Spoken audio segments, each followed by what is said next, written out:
of the freeholders is, and I just took an example of education as a way of, if you want to pick up and use it. Okay, so in my opinion, in order for the freeholder board to work efficiently, effectively, there should be diversity on the board. You should have a group of individuals with different skills that they can then lend to the community. Not lend to the community, but so that they're going to be able to, liaison with the different groups and then bring it back to the people at the county level and have these discussions with the county executive. If there's all these separate discussions going on, nothing's going to get done. And I think that's what I see as the freeholder board being. You're going to have a diverse group of individuals with skill sets that are going to make the county better. Robert? And I'm not a teacher, but I agree with we have, and I should, good answer. Essentially right now, we have two school boards in Bergen County, I believe one for vocational and technical and one for special services together with a college board. These are professional educators. These are the people who make the decisions as to the curriculum at these schools. They're trained to do it, and I think that we should allow them to do their job. We as legislators should not be legislating what our children are taught. We are legislators, not teachers, and we should leave that to the professionals. Okay, thank you very much. Let me shift now to another sort of focus. I'm going to call it could be conceived in a lot of ways, but I'm going to call it, what is the role of the county as advocate for those issues over which it does not have direct authority, but in which have an important impact on the county residents. Let me give you a couple examples. Both the freeholders in setting up a new task force and the county executive in appointing a new head of flooding, director of flooding for the county, have moved quite directly into issues associated with flooding. They had in the prior time frame, largely been handled by either municipalities or by the state. And it appears as if there's a suggestion that the additional advocacy around those questions and even activity around it is important. There's a very hot debate, certainly in this part of Bergen County right now, about the information about and the preparedness to deal with issues associated with the fact that so much Canadian oil, which is coming through this part, in fact, not far from here at all, coming through this part of Bergen County, are coming through in tank cars that are actually have been considered by the Department of Transportation to be inadequate. Are these issues, and how far do you go with them to start pushing into as advocates for things over which the county does not have direct jurisdiction, to say that is something that we think the county should do, and in fact it's something that the freeholders should do? Among the kinds of questions that might fall into that are the following additional ones. Port Authority reform. Is that something the county should be taking a more active role in, pushing it, even though it has no direct authority? And what about pushing the state to adopt some of the pay-to-play legislation that Bergen County has itself recently adopted? I'll just leave that as the sort of frame. Frame is, what is the role beyond jurisdictional definition that you want your county's legislature and government to be playing? And let's start with Bernadette. So absolutely. I mean, the freeholder board is meant to be an advocate for the county. I don't think anybody would take the role if they didn't feel that way, and I don't think that anybody on the board, and I probably speak for everybody here, hasn't already been an advocate for their communities. And I think that, yeah, that's where it starts. It starts in your community. So you kind of gave us a broad stroke here of different things that you're talking about, but pay to play, perfect example.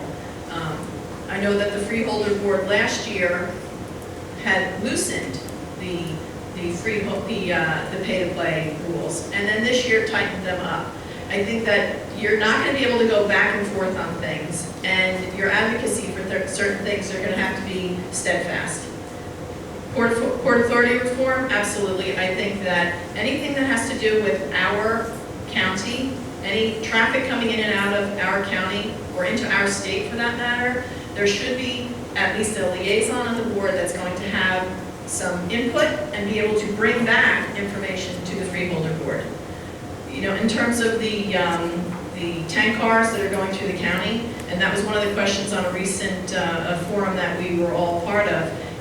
Again, the routes that the oil is going to take, the safety, the training in each municipality, because if there are any accidents, they have to be aware of how to immediately respond to those accidents.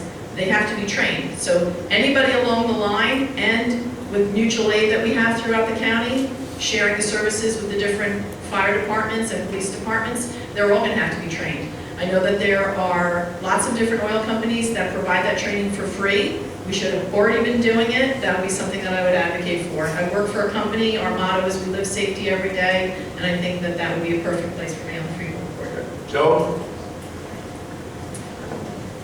Well, I live in Fort Lee, so you know how I feel about the Port Authority. They really need to have reform the directors of the Port Authority. The governors of both states appoint people, and I don't know if they're appointed on the basis of competency. But they certainly do not have a good relationship with the towns where their facilities are located. I happen to be, I'm just going to digress a minute, I happen to be in the municipal building in my town the day that they shut down the George Washington Bridge. I wasn't one of the callers, but the mayor and all of the people in the municipal building called the Port Authority. They did not respond. They did not answer. They gave us, we didn't know what to tell the people. And this was a horrendous situation that went on for 5 days. So you know how I feel about the Port Authority. I'd like people to be more transparent on that board. I'd like people to have more, which I say, ability to understand the functions of the Port Authority, and that's a problem. I just want to go to my time is up, but CSX, we have got to make sure that there's a certain kind of oil called Bergen, which is highly flammable, and this is the stuff that's going through many of our towns, 11 of our towns. Our firemen have got to be trained on how to deal with the stuff, because it takes, I'm not a fireman, but I know that it takes different kinds of foam and different kinds of things to put certain types of fires out. And the CSX or the people who run the trains are not being upfront with us in terms of the type of cars that it carries. David, and then Robert. If I may, I'll just amplify on something Joan said.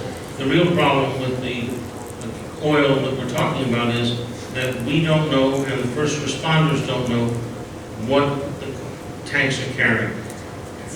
The Homeland Security knows what it is, but they don't trust the dissemination to the rest of us. And frankly, it's dangerous and it's wrong. But to the point of the original question, I think you're asking whether or not the freeholders should use their office as a bully pulpit, and I am definitely one from the school that says yes. All right. Robert?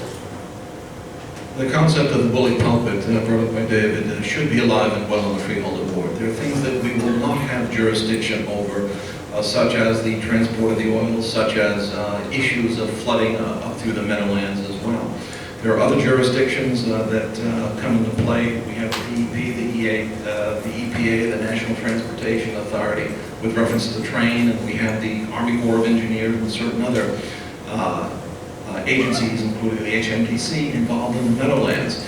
Now, part of what we will do, or part of what we should be doing, is being the squeaky wheel, so to speak. The old saying is the squeaky wheel gets the grease. If we stay silent about these issues, the other agencies that have more direct authority over these issues aren't going to be helping us. If we make sure that they know that our people want these things to be fixed, that they know that they want our firefighters and emergency responders to be safe and well-trained, they're liable to do something about it. Even so, although we can use that bully pulpit for these purposes, the real solution lies at the state and the federal level on these things.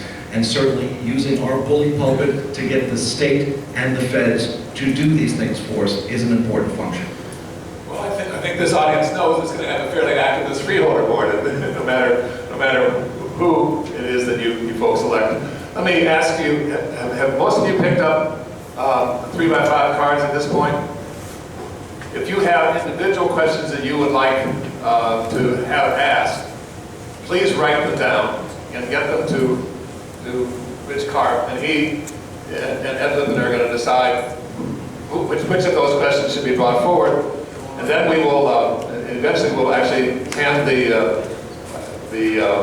microphones to the audience itself. But what we're going to do at this point is understand what it is that are questions that Rich takes a look at. I have one additional question that's I think important. I think there's several people in the audience who will probably pick it up later, but the issue of how many people understand the role of the freeholders is really interesting.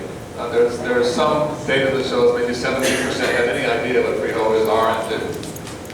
And one of the suggestions about how to correct that is to, in some way, regionalize either the voting base or the responsibility of freeholders to do, frankly, what it was that Bernadette Walsh was talking about, which is to make sure that there's a diversity and an attention, not only, I would suggest, perhaps, geographically, as well as in terms of expertise. But the question is, do you want, in this county of 900,000 people, to change the way in which we think about electing them by sending that in some way to a county charter commission? Or is the way we elect freeholders now adequate to serve our interests? I'm interested in knowing how you folks feel about that. And David, let's start with you, and then we'll go back to Robert, then Bernadette and Joe. I think that any idea to spread diversity and to make the Freeholder Board more responsive to the population is something that is worth studying. But merely changing districts or going to a system where the freeholders run from a specific district of less than 70 towns is something that does a great disservice to the rest of the population. I'm not the freeholder of Fairlawn. I'm the freeholder of all 70 towns in Bergen County, and very proud to have served in that role for the last 12 years. Let's just move across and then we'll go back over to Joe in a minute. I absolutely agree that diversity is something to be desired on the Freeholder